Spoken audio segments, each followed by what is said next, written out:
Entonces ahora vamos a seguir con el desarrollo de la guía, en específico con la validación de grupos de los tres clústeres generados en el análisis de recién. Entonces, la primera parte de validación de grupos les puse que mediante ANOVA contrastar los clústeres generados, los tres clústeres que generamos, con índice de satisfacción con la guía. Como ya habíamos visto en los videos anteriores y en la ayudantía pasada, es decir, antepasada, vimos que ANOVA era, no teóricamente, digamos, no sería lo más correcto, pero al menos en la práctica, cuando uno quiere contrastar más de dos grupos con una variable cuantitativa, utiliza ANOVA.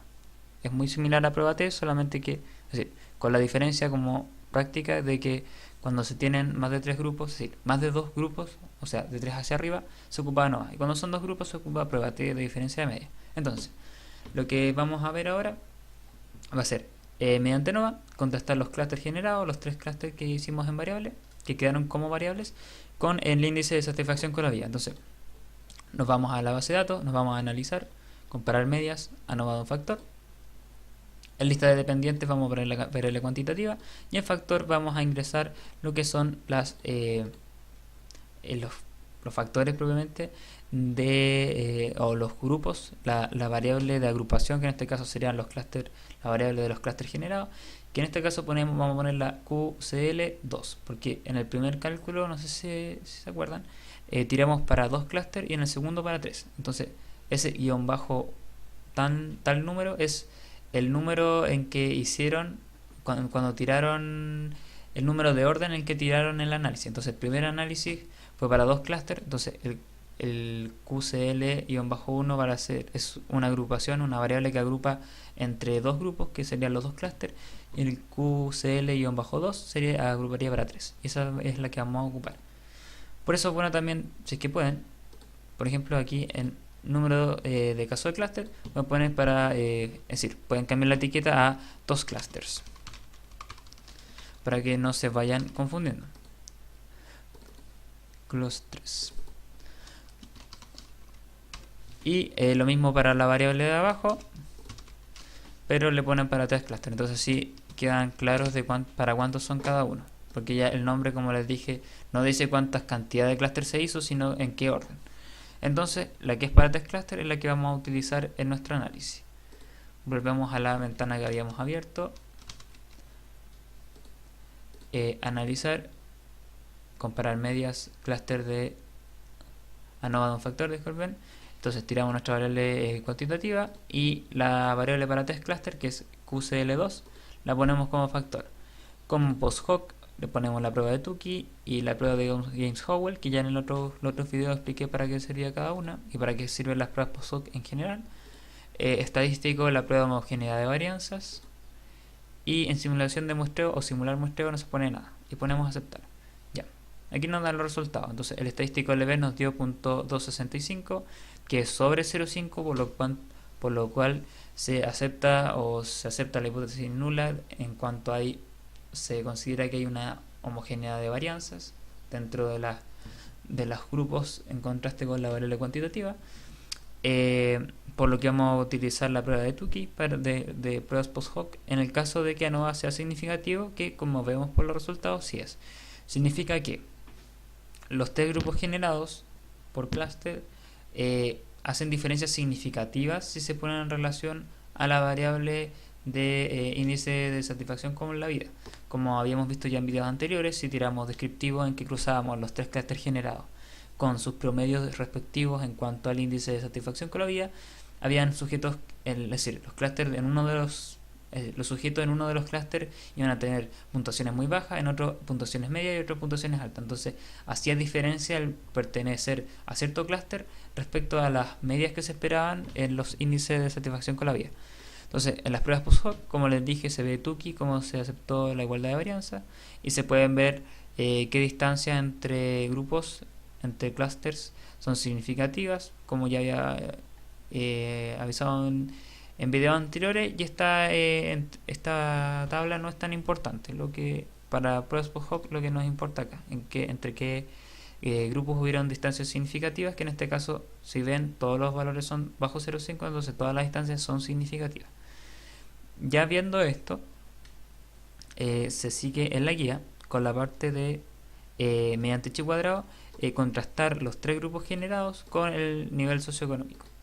Entonces nos vamos a analizar estadísticos descriptivos, tablas cruzadas, cruzamos el nivel socioeconómico con la cantidad de clústeres, o sea, los 3 clústeres generados lo cruzamos con nivel socioeconómico.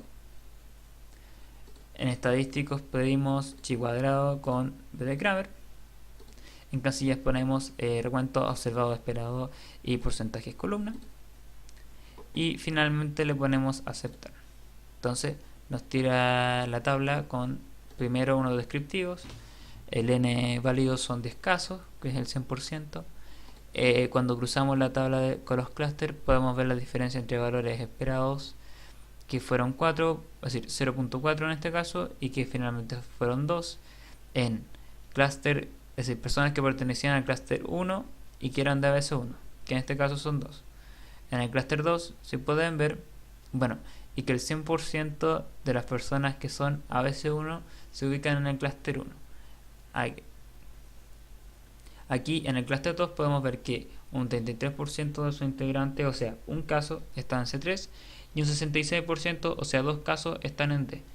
Y en el clúster 3 podemos ver que un 80% está acumulado en C3 y un 20% en el D. Entonces, a partir de eso podemos ver que hay ciertas acumulaciones desiguales por nivel socioeconómico, pero aquí obviamente no quedan tan claras porque uno tendría que hacer un cálculo que finalmente SPSS te lo da acá. Entonces, lo que aquí nos interesa no es ninguna de las pruebas de abajo, sino que la prueba de chi cuadrado. De hecho, ustedes si hacen doble clic con el botón izquierdo, pueden borrar todo lo que está abajo y dejar solo la información que nos interesa. Y tenemos que chi cuadrado nos da un valor de significación de 0.16.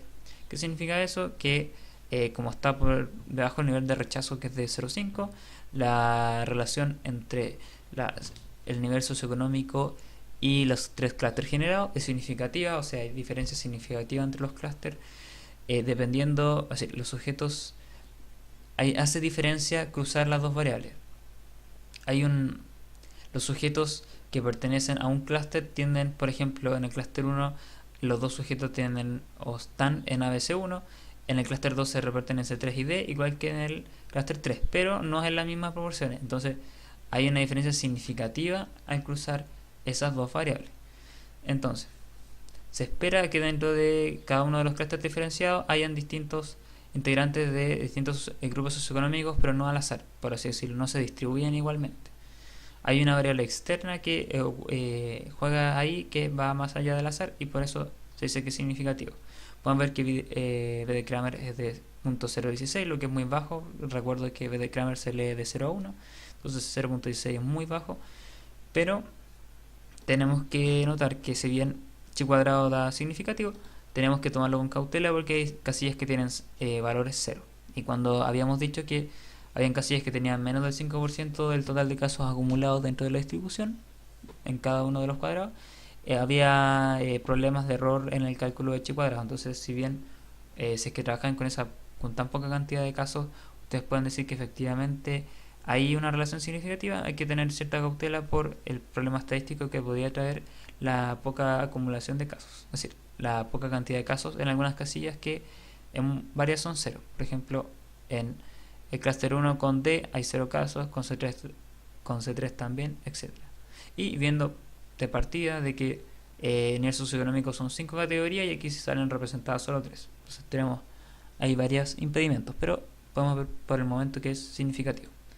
Entonces ya con eso terminamos la caracterización del primer ejercicio, que era a partir de la base de datos de la ayudantía pasada, y en el siguiente video vamos a empezar a ver la misma lógica de ejercicios, pero ya sobre la base de la ayudantía generada que hice para la misma ayudantía del 8 de septiembre.